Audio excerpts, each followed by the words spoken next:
Hi! అందరూ ఎలా ఉన్నారు? బాగున్నారని అనుకుంటున్నాను. యాక్చువల్‌గా అంటే కొంతమంది లైఫ్స్‌లో సక్సెస్ రేట్ అనేది రాదు. ఎంత ప్రయత్నిస్తుంటాం కానీ చదువుకుంటాం కానీ జాబ్ రాదు తొందరగా. ఆహ్, కొన్ని మన ఆలోచనల వలన లేదంటే మనము కొన్ని పరిస్థితుల వలన మనం అంటే డౌన్ అయిపోతుంటాము. ఆహ్, కొన్ని మిస్టేక్స్ చేస్తుంటాము. సో, అలాంటి టైంలో ఒక్కొక్కసారి ఓవర్ థింకింగ్ ఇదంతా. సో, అలా అందరు కొంతమంది చాలా మెంబర్స్ బాధపడుతూ ఉంటారు గదా! అయితే దేవుడు ఎవ్వరినైనా సరే ఈ సృష్టిలో మనల్ని సృష్టించాడు కాబట్టి, ఆయనకి ఒక ప్రణాళిక మన జీవితంలో లేకుండా అయితే ఉండదు.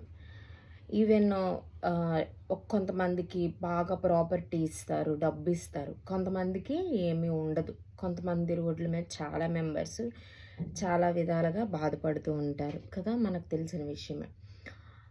మన మనం ఈ స్థితిలో ఉన్నాము అనేసంటే, మనకంటే డౌన్ స్థితిలో ఉన్న వాళ్ళు చాలా మెంబర్స్ ఉన్నారు. వాళ్ళ పరిస్థితి ఏంటి? అంటే వాళ్ళకంటే మనల్ని దేవుడు బ్లెస్ చేశాడు. అలా అని వాళ్ళకంటే మనము గొప్పవాళ్ళమేమి కాదు. అందరికీ అందరూ గూడాను దేవుని దృష్టిలో ఒకటే. కాకపోతే మనకిచ్చిన ఈ ప్రాపర్టీస్ అయినా, ఏదైనా సరే ఎవరికైనా ఎక్కువున్నప్పుడు, తక్కువున్నప్పుడు వాళ్ళ మెయింటెనెన్స్ బట్టి వాళ్ళలాగా ఉంటుంటారు.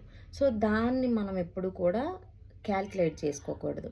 సో, ఈరోజు మనకి ఒకళ్ళ ఏమైతే మన దగ్గర ఉందో దాన్ని మనము జ్ఞాపకం చేసుకొని, ఆ విషయాన్ని బట్టి మనం సాటిస్ఫై అవ్వాలి. తృప్తి చెందాలి కదా! అందుకనే ప్రతి ఒక్కరము కూడాను మన పేరెంట్స్‌ని ఫస్ట్ గౌరవిస్తూ, మనల్ని ఇంత పెద్దవాళ్ళుగా చేసి వాళ్ళెంతో కష్టపడి మనల్ని పోషించారు కాబట్టి, మన పేరెంట్స్‌కి మెయిన్‌గా వాళ్ళని ఎలా పెంచాలి, వాళ్ళని ఎలా చూసుకోవాలనే ఫస్ట్ ఆ థింకింగ్‌లో మనం ఉండి, మన ఫర్దర్‌గా మనకి భార్య అయితే భార్య, భర్త అయితే భర్త వచ్చిన వాళ్ళని మనం పోషించాలి. మన ఫ్యామిలీని మనం చూసుకోవాలి. కానీ ఒకళ్ళని బట్టి ఇంకొకళ్ళని కించపరచకూడదు. ఒకళ్ళని బట్టి ఇంకొకళ్ళని తక్కువ చేయకూడదు. సో, మనకిచ్చిన వాల్యూస్, ఎథిక్స్ అనేది మన హ్యాండ్‌లోని, మన బ్రెయిన్‌లోని, మన హార్ట్‌లో ఉంచుకోవాలి. దాన్ని బట్టే మనం ప్రతి ఒక్క అడుగు ముందుకి ప్రయాణిస్తూ ఉండాలి. సరేనా? ఏదో నాకు తెలిసిన కొన్ని మాటలు నేను చెప్తుంటాను. అది తీసుకుని కొంతమందికి అది మోటివేషన్‌లా ఉంటది. కొంతమందికి ఏదో ఒక వాళ్ళకి నచ్చొచ్చు, నచ్చకపోవచ్చు. బట్ మన జీవితంలో అనే ప్రయాణం అన్నీ కూడాను హ్యాపీ మూమెంట్స్ అనేవి ఉండవు.